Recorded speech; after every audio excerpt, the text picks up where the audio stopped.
آثار الإسكندرية تكشف تاريخ مدينة ولدت من مزيج الحضارات، وتحولت عبر القرون إلى مركز للعلم والفن والسلطة.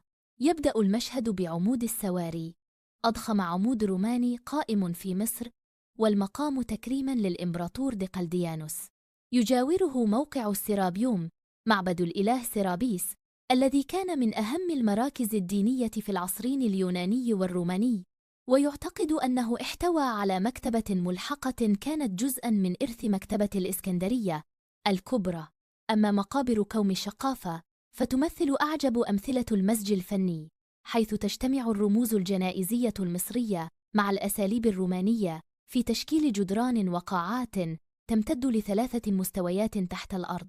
وفي أقصى الغرب ترتفع قلعة قايتباي التي شيدت في القرن ال15 على أطلال فنار الإسكندرية، أحد عجائب الدنيا ال7 القديمة، لتصبح شاهداً على استمرارية المدينة رغم تقلبات الزمن.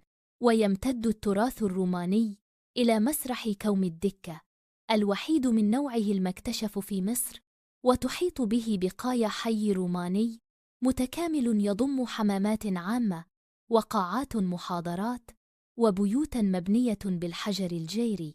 كما توجد في الإسكندرية مواقع غارقة تحت الأمواج، من بينها بقايا قصر كليوباترا وقطعاً من الفنار القديم التي تكشف عن طبقات تاريخية غمرها البحر، ولكنها لا تزال تحتفظ بروح المدينة.